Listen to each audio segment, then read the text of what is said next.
Welcome to Clinker Chat. Welcome to another episode of our conversations with really interesting members of the SmartCrete community. I'd like to take a moment to acknowledge the traditional owners on the land on which we meet.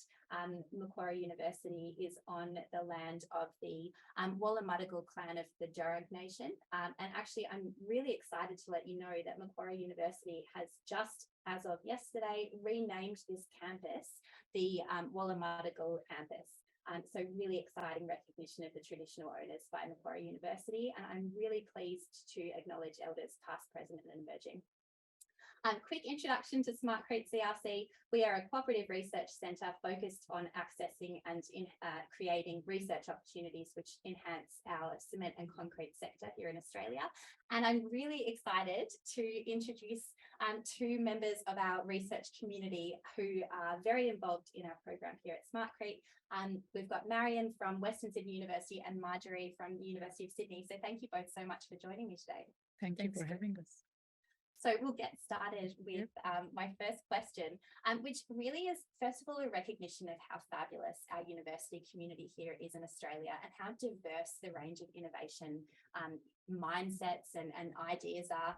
And noting really that both of you are not traditional concrete scientists. No, you're not. So Mariam, as a chemical engineer, how did you find yourself in this sector? Yeah, so I was at the time, 2015, I was at QUT and I started working with a mining company. So they had this very good product that we use in water treatment, and it's kind of powder or particles that you use. And the conversation started with like, how about what if we could make products out of it? So and then with my background in polymers, we kind of started polymerizing that product. That there was nothing in the literature, but we kind of did that. And that opened the door to a lot of conversation and a lot of new products. Then we knew that product has a very kind of good chemical resistance. And we said, okay, why not? We tested and say how it will behave in kind of in acidic environment, in very corrosive environment. And the products are still alive since our like early test in 2018. So that's how we kind of, the aim was actually to fundamentally change that shape limitation that was particles that for water treatment application, but we ended up with a product that seems to be a better fit for construction, not necessarily load bearing, but when you need chemical properties and kind of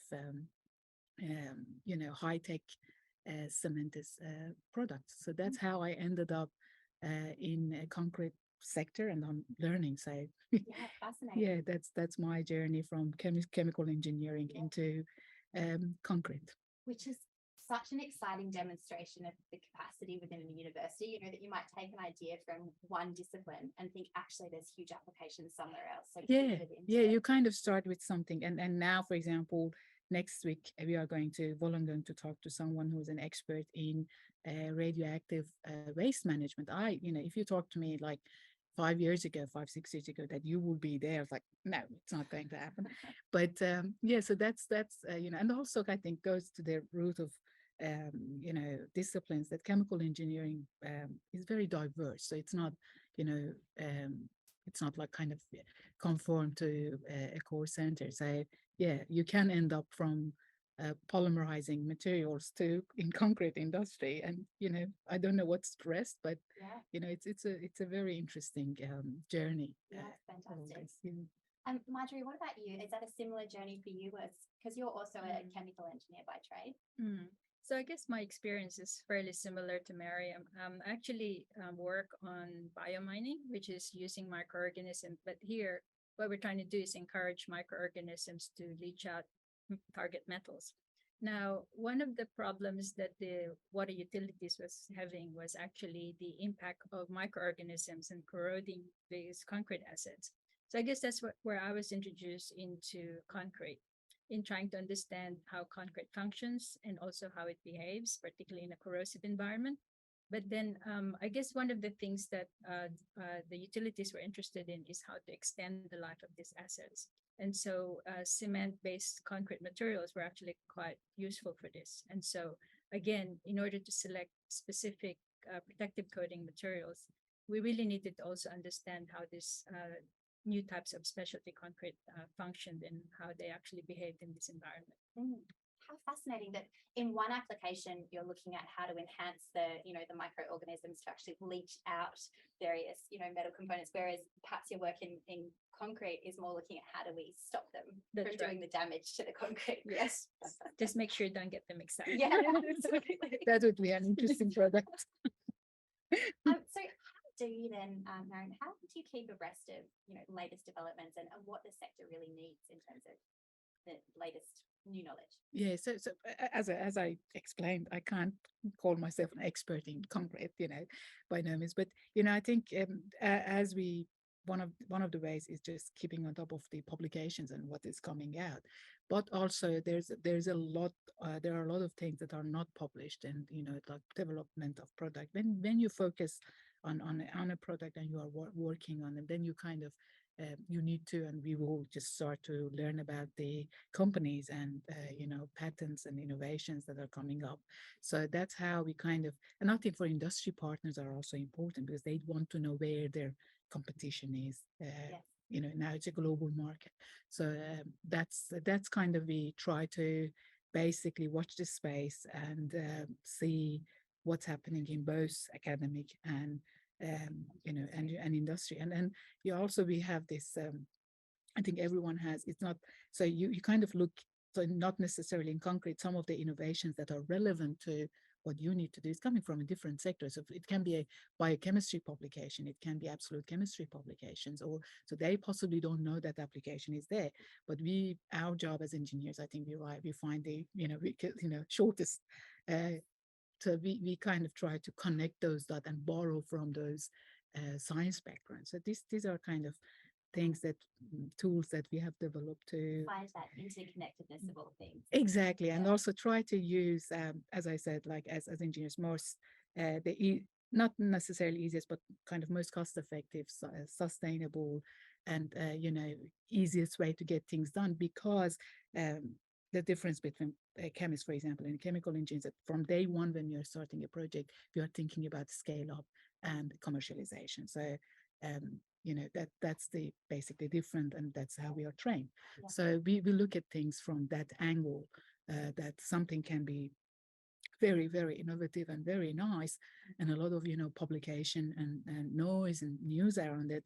But as an expert in engineering, chemical engineering, we know scaling that up is going to be either too expensive or not sustainable, or for environmental issues that we usually don't use or don't go through those kind of innovative publications or outcome. Which is such a fascinating point that you bring up there. And I think something that we discuss here at SmartCrete quite a lot is that idea of, shared understanding of what the objectives are. Because a word like sustainability, for example, can be thrown around very easily, but it means very different things for very different people. And so if you're saying I'm trying to optimize for sustainability, I think the lens that you're bringing in there around understanding what does that actually mean within a commercial environment, because it might be quite different to what you're trying to optimize within a beautiful research environment, for example, where the limits are kind of boundless. Yes, exactly. So can I follow up then just to ask, what are you seeing as some of the challenges in the sector? So this, like, for example, with the companies, that it can be as simple as how much water we use, for example, to clean a product, and then the water that we use just simply can be a simple washing, but what is released and how much would cost to clean that, and how much, a lot. For example, we had a cleaning process for a mineral that required ultrasonic, cleaning. Works perfectly in the lab, but think about the energy consumption that it can have. So we spent, maybe I would say, when it was the pandemic was coming in, we were looking for people were looking for toilet papers. We were looking for ultrasonic cleaning. We couldn't find it.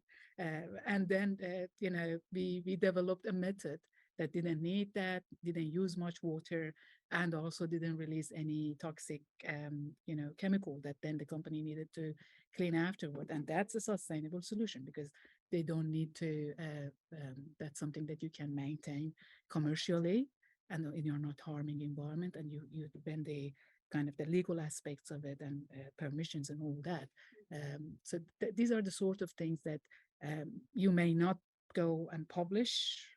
It's not that interesting, but for maybe for an academic point of view, but for industry, saves a lot of energy, money, and also in long term you can do that.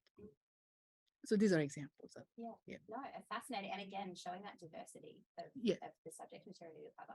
And Marjorie, I know that you're very industry engaged in all of the work that you do. What are you seeing as some of the challenges that the industry are bringing to you? I think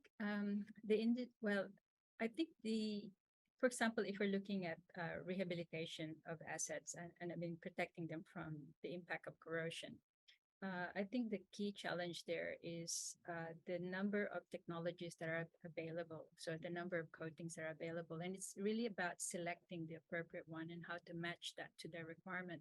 It's been challenging because, I guess if you think about it, it is an opportunity because the plethora of this technology means there's a lot more ways of solving the problems. Problem is is that because there are so many of them, it's very difficult to select. And I think the lack of performance data, for example, it's very difficult to select them. And I think the other issue is that the lack of understanding of how these materials actually would behave in the long run.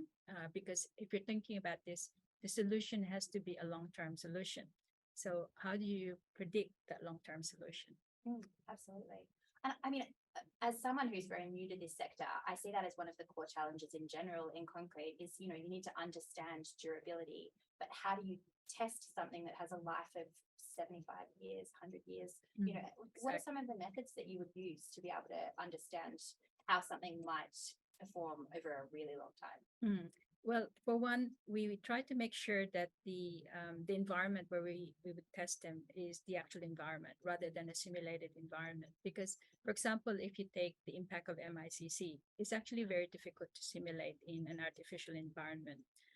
So that's one thing. The other thing is actually using condition assessment of existing assets. Because remember, these assets had been there for 20 to 100 years. And so trying to obtain samples, trying to understand how they've been behaving within those timeframes actually gives us a much stronger set of data to support the modeling of these systems.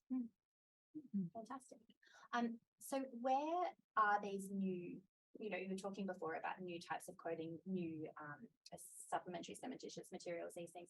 And maybe I'll throw to you, Mariam. Where are these going to come from? Where do you see? So I think a lot of these now are coming from, for example, waste material like fly ash and all that are kind of geopolymers are like one of the examples that are coming. So industry also is thinking about this sustainable approach and using that. In our case, we are using a waste of the mineral, processing that otherwise is a problem and turning it to a product that so far in the lab has been very good, and then next step is to try. We have like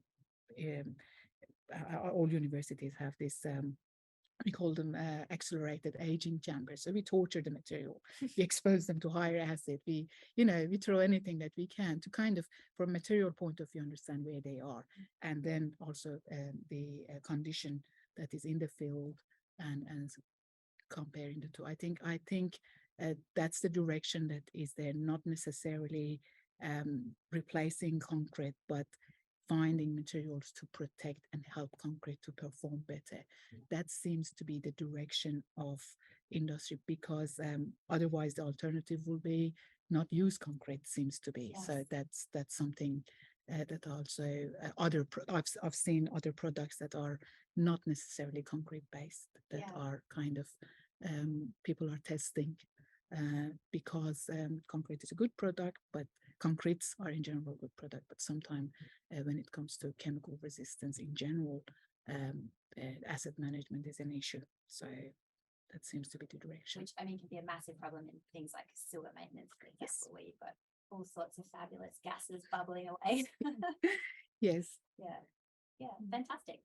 So I had a really interesting conversation with Margie Thompson last month in our Clinker Chat series. And we were talking about, SCM, fly ash and slag, as you've just discussed, really being a limited and somewhat diminishing resource as we start to, move away from, coal power and various other things. Maybe Marjorie, do you see an area where you think these new SCMs might come from? It's an interesting question. If you think about this, the fly ash, for example, that we're currently using are really sourced only from coal-powered stations. So I think there's opportunities, obviously, to get fly ash from other sources. So this would be like, waste to energy, incinerators. But you've also got mine tailings. I know a lot of people are a bit scared of mine tailings because they kind of like associate it with toxic materials, cyanide or something like that.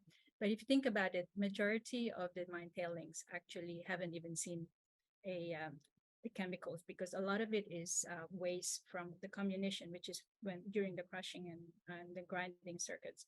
And the main chemical there would be water. So there's a lot of that. And also you've got waste like plastic waste, glass. So I think there's a large number of materials that essentially everyone is really looking into and trying to see whether they could essentially replace or be repurposed into cement or concrete material. But I think the biggest challenge, of course, in trying to bring in this new type of concrete material would actually be the lack of regulatory framework for approving this material. And I think, so I think this is something that perhaps the concrete industry would need to address. Well, I mean, it's an interesting time for us to have that conversation as well with Standards Australia just last week, considering geopolymers as part of the latest standard update. So that might be an interesting one for us to have a conversation about very soon. Also, I will use this opportunity to do a shameless plug for SmartCrete, which is that in a couple of weeks' time, we're going to be running a workshop looking at some of the challenges to bring an LC3 product into market. So we'll hopefully also have some really fascinating insights there around what the research opportunities might be to unlock that. Let me just review my list of questions. So actually, another question I want to really ask here in terms of what are the challenges and opportunities is, we were talking about this the other day, Mariam, Australia is quite often seen as a resource-based economy. And so, that question of driving for innovation, driving for that kind of leading edge is sometimes not part of our cultural lexicon, because we seem to focus a little bit more on resources rather than, that real technology and innovation-driven approach. What do you see as some of the cultural challenges, and how can we potentially overcome that so that we can incorporate much more innovation focus in the work that we do? Yes, so just in general industry, not specifically concrete industry, what I kind of, I've been working with industry in different sectors. What I kind of see that we possibly needed to do a bit of work is to get more confident that we can do it. And the conversation that I started with the mining company was that what they do, they actually dig the product. It's a fabulous, unique product, crush it, and just sell it overseas. And that's a model that, for example, Middle East has, like they sell the oil $100 a barrel, and then they buy a polymer made in Korea like $100 a kilo. So adding a bit of value before we export the resources, that is possibly a way to go. And sometimes, yes, it's going to be difficult, and it needs to be a lot of capital costs, operation costs, and skills. But sometimes if we work together, it's not. So give example that I gave to you about washing process that we developed. So product goes from $2,000 a ton to $8,000 a ton with a simple washing process that we developed here.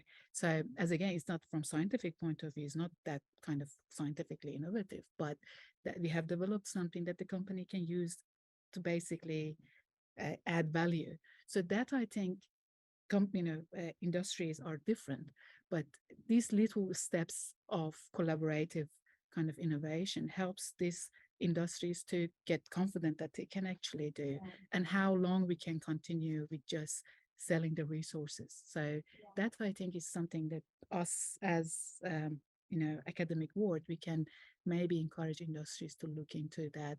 And now with mining is a big sector in Australia, and looking into mining waste that, as Marjorie mentioned, is not necessarily toxic waste often, and trying to make a product from those, like good products for construction, that's, something that adds value and helps both industry and academia and creates job and keeps job in Australia. So that's kind of a direction that I can see, just helping each other to gain more confidence.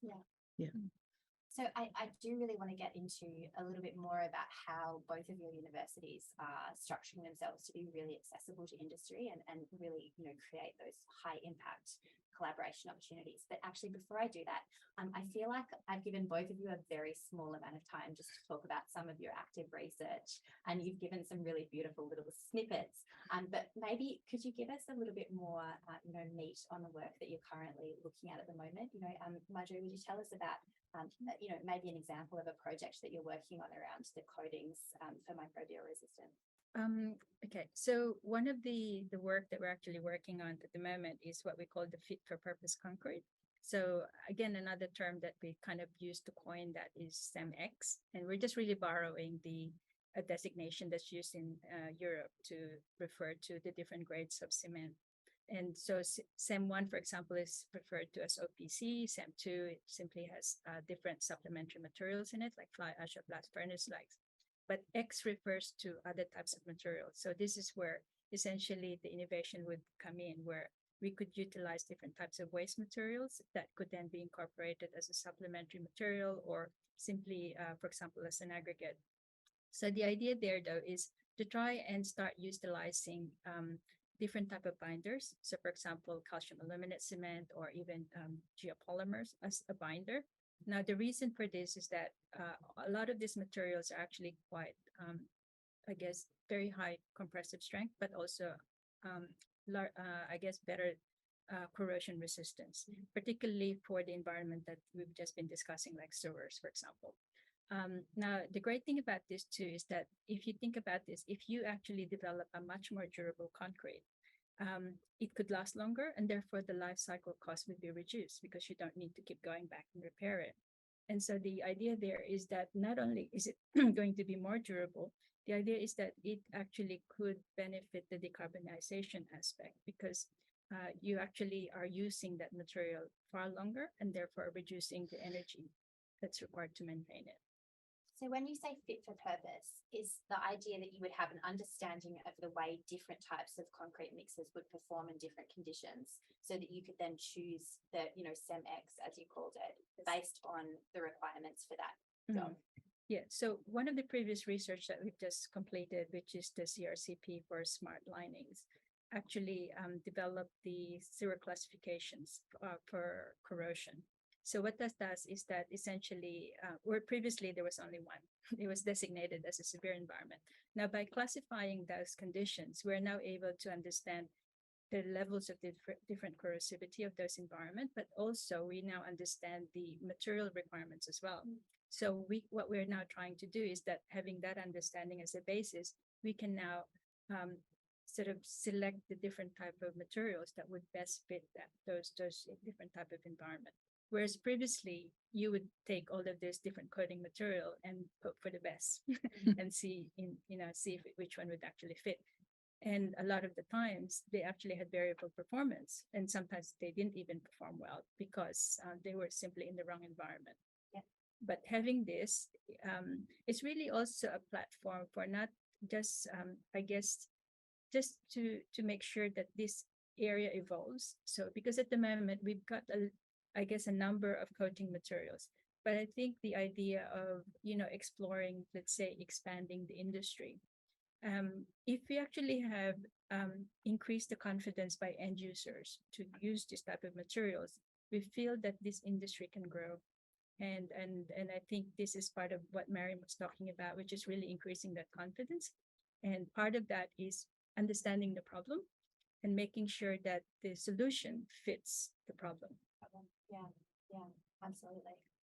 So can you give us a little bit more detail on your mixes? As I said, I mainly design, advanced material for environmental application. So one of the projects that we just kind of finished, and then I've been spending last 2 years on it, was scaling up. So we had a process for this mineral that we are using for coating, we use the waste for making a concrete, but the product itself, the bigger particles, you can use to clean water, and it absorbs different things. But we focused on phosphorus, as you know, this algae bloom that you can see everywhere. And you know, on the other hand, we have shortage of fertilizer. 2050, we will run out of it. So if we don't have, so the idea was that we develop a product that we capture the nutrients from water and then use it for controlled release fertilizer, basically. So we developed it in the lab, and then last year we spent it on setting up an experimental scale up, because going from lab to big production is always a mistake. You need something in the middle. So that is finished, and now at Western Sydney we have capacity of producing a couple of tons, and we send our products for testing to different places. The first test came back from US cleaning like parts of Lake Michigan, inlets for Lake Michigans, and our product was there only for 2 months. The other products were 6 months, and we came second. So that's with the company. Yes, that was one of the products. So we kind of try to, as engineers, we kind of, yes, that lab work is, yes, it's good, but taking that lab work to commercialize mass production for companies, it's very risky. So we kind of help them to develop that stage by step, and then the facilities that you develop. Yes, we have a lot of good facilities for lab scale testing, but for a scale up, especially in Western, what we have is a lot of space that maybe other universities don't have. But then the same facilities that we have for that, for example, we will use in for the project that we have in SmartCrete. So just building that, yes, takes time, and it took us a bit of time for a couple of years, but now we kind of have that intermediate capacity to take the products from lab to experimental scale up, that then gives us the opportunity to test it in field, overseas, in different kind of scenarios. And yeah, we are in that stage with a couple of products, and hopefully next is this concrete one. Yeah, absolutely. And I mean, that's such a beautiful point, isn't it? Because coming into a university environment, you do get access to incredibly expensive facilities and very diverse facilities as well. In fact, I've been on a bit of a tour of our universities, and I came out to Western Sydney Uni a couple of weeks ago and got to see some of your fantastic facilities and all of the testing space that you have and all the really big machines. And I mean, I'm constantly surprised that people allow me as a bull in a china shop to go next to these very expensive machines. But I think that's one of the great things about coming into this research environment, is if you want to do some small scale testing, you have access to all of the resources that you need to be able to do that without having to make that capital investment to do the testing yourself in that environment. So if I can be completely blunt here, I think that one of the challenges that industry have in coming into the research environment is maybe some uncertainty about timelines, uncertainty about how IP is managed, just that kind of general nature around, are we moving towards the right objectives together? Maybe there's a little bit of apprehension about how that relationship might work. And I know that you both have extensive experience in industry projects. So to kind of turn around to what some of the challenges might be in that collaboration space. Marjorie, can you describe what the project development process looks like for your teams and how you really improve and enhance that experience for industry participants who might be feeling a little bit apprehensive about working with a university? I think it's important to develop a roadmap. So it's a roadmap for the research. And it's important to make sure that up front it is clear what the roles are of the individuals. I think the beginning part and the end part are quite critical. And the beginning part really is trying to get everyone to agree that this is the vision and this is how we're going to progress through it. Then the end part really is about the translation. How are you going to translate the results into outcomes that would suit the industry needs? And you need to make sure that that's also important, like that's it's clear to the industries how they can actually utilize the outcomes from the work that you're going to do. And so having that vision now, what's important is how to then drive it. So having, I think, a good project manager would be quite useful, particularly with a multi-industry project, to make sure that that's actually done, and a really good series of milestones. Then, of course, recruitment of good students and of research assistants and postdocs are actually quite critical as well as part of that sort of like work. Now, the other part too that's really critical is having a plan B, because often, things don't always go right. So what happens when, if you're doing some work and things don't go right, just like the pandemic, what happens if you close everything down? What's the plan B? What is the contingency? So everyone really needs to have that understanding so that you have that level of flexibility so that you could work through the problems and still achieve. And I think you also make sure that people understand that this is the goal, but then how much of that goal you actually achieve at the end, people have to be very flexible about how much you can achieve. So again, it is that level so that people are comfortable with that. I think in terms of, I guess one of the issues that perhaps most industries are most apprehensive about is the intellectual property, particularly if you're working with manufacturers. Now, we do work quite heavily with a number of competitors. So how in the world do you get competitors to work together? So that's always been a challenge. So in our university, we have to protect the IP of these manufacturers. We actually have what we call non-severable IP. Note, I'm not an expert, but I believe this is what we use. So non-severable IP simply means that if we develop something innovative, but if that innovation cannot actually be used without the previous IP, then that IP will belong to whoever owned that previous IP. So what that means is that it does give the industry some protection or feeling of protection that we're not going to run away with their technology and they're not going to lose out because we simply develop something different. So in that way, people feel that they can still collaborate and they can still be part of the vision, but without having to lose out. Fantastic. And I think that does really talk to, well, in fact, there are many points that I would like to talk about there because I really loved what you talked about, that shared objectives as well. And I think defining those shared objectives up front is so critical, and those shared, outcomes that you're trying to achieve as a project. I love that. But I think you're right there that IP is a really, really important one. And maybe also the question of publishing.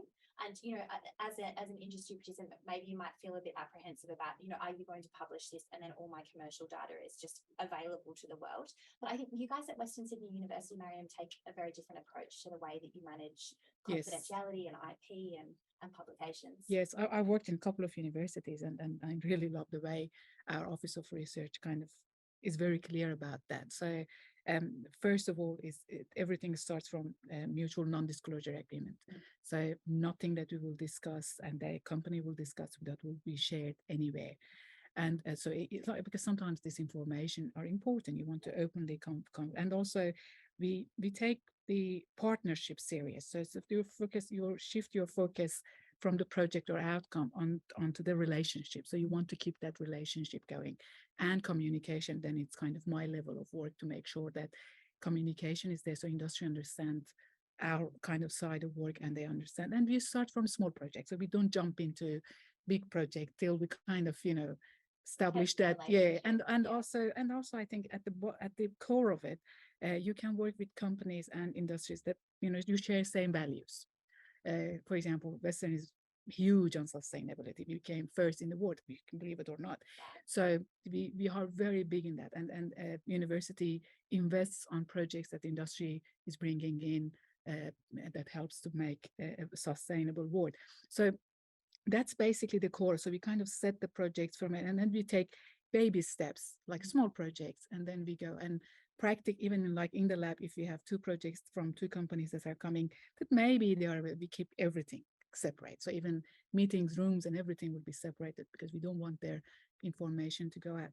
And then when it comes to publication, we have the conversation up front. So Western is very clear that we know for a fact that we are not good in commercialization. So we kind of say that's that company's role. And instead of holding IPs and keeping IPs, Western is very clear that unless there is like very exceptional scenario, the company has the right to go and commercialize, and then university will benefit from the commercialization. So they have more practical approach of let's help them commercialize, and then yes, okay, we have passive research income as well happening. And for publication, we have that we can use as part of the work. We use often, for example, the product development that I discussed about. Even if university, even if the company is okay, we don't publish on how we make the product. But we have that conversation and we share the publication. Okay, this is what we want to publish. But we often, at the risk of reducing the number of our publication, our university is okay. Like if you're doing industrial work, we are not expecting you to have huge number of publication. But we will publish on, if the company is okay, on how the product is working and how it's improving the, the condition in, industry and how it's performing. Then it's a win-win scenario. So we get our publication, and also companies get so the core is protected in trade secret agreement and non-disclosure agreements, and they know that everything is there. But how the products are performing is something that we go and write about it, and we present about it, and the rest of it. But other than that, when it comes, we are very kind of careful that if something has commercial value, we don't go and talk about it, talk in the class, seminars, or we absolutely keep it, and we deal with it. It's project is specific, so we even make sure that information is not shared within the university. So that's how we kind of try. And then fortnightly meetings, sometimes even weekly meeting when we have a lot happening, and then we move. So communication is very, very important, I think, with the industry partners. Such a beautiful point. And in fact, even talking about having that conversation about what you can publish and what you can't, I think that publication could actually be seen as a real benefit to the industry as well. If you are publishing on things like the qualities of the performance of that product, to be able to point to an independent research paper that says my product performs really well. That's because our publications will go and they are peer reviewed. So first we get feedback from experts in the world that if something is wrong, we notice but if it's kind of out there and published, is something that, yes, more and more we see actually industry is very keen on that side of it. And also then there are platforms like the conversation that is like, it's not scientific publication, but is communicating with public. We also see that we like that because you don't need to go into detail in there, and it's not necessarily because public is not interested in how you make a product. But this is also an area that we kind of say we are more and more interested. University puts value there on publications that are not necessarily scientific publication, but are aiming to increase impact of your research. Yes. And companies also like that. So it's kind of, I think always there is a win-win scenario that you can find in doing the research and also communicating the outcome. Yes, absolutely. As long as, to come back to your project as well, you have that shared understanding, shared objectives, and very open lines of communication. So I'm going to ask you both one very final question before we throw over to any questions that we might have from our audience today. And that is, if someone wants to work with your university, where do you start? How do you come in the front door? Excuse me. You want me to go first? Yes. So if I was like in industry, I'll try to find the expert. And then I will contact that researcher directly. Or then the next option is like the dean, like head of school, so they know who is doing what. Because sometimes the data that you see on like publication and all that is the old kind of what we were doing last year is now published. So that is that side of it. But also Office of Research often at the university knows what they are doing. If someone wants to do anything at Western, I'm not, as I said, and we do have the expertise and also facilities, like for example, a kind of concrete testing instrument can cost $2 million. A company cannot invest and shouldn't invest in that, but we have that. Yes, so I think for Western specifically, we are very open. So anytime, we are sometimes tucked away, some of our campuses are a bit further away, for example, in Kingswood, but anyone more than welcome to come and have a look, come and have a conversation. If anyone is interested to work with any of us, I can basically make introduction, find the expert that can help them in that area. And often I do introduction, and for example, companies come to me and they want to, for example, work on sensors. Like, I don't know sensor, but I can introduce you to someone that can actually help you. So that's it. And often I keep up with connections in industry, and I think industry should do the same thing with the researchers on LinkedIn. So researchers move. Yes. And also industry people move. So I've moved like in 4 universities, but my connection through LinkedIn has stayed, kind of the same.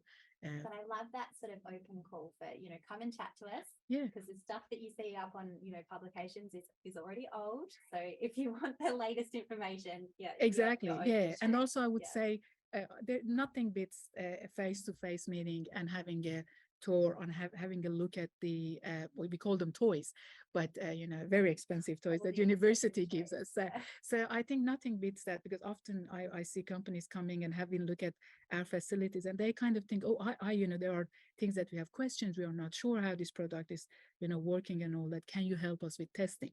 And as I said, often big partnerships and collaborations start with that little kind of let's do that testing, and it's for both sides is good to start small steps and then go rather than kind of waiting to build partnership. And as you can see, university is very well connected. So sometimes we don't have the expertise or we don't have the facilities. We kind of say, oh, I know someone that works in this area, even like in another state, and we can use that expertise and connection. So that's, I think, is something that university network can help. Yeah, so come and get involved. And if I can do another shameless plug for SmartCrete, a CRC is a really great place to start as a way into the university network as well. Yeah. Well, thank you both so much, and sorry that you had to run away for a second, Marjorie. Sorry. We'll open up to any questions that people might have from the floor. So we have Zach, who's sitting behind the camera. Hi, Zach. Do we have some questions? Just yet, but they'll have to send it through the Q&A function if that's okay. Yes.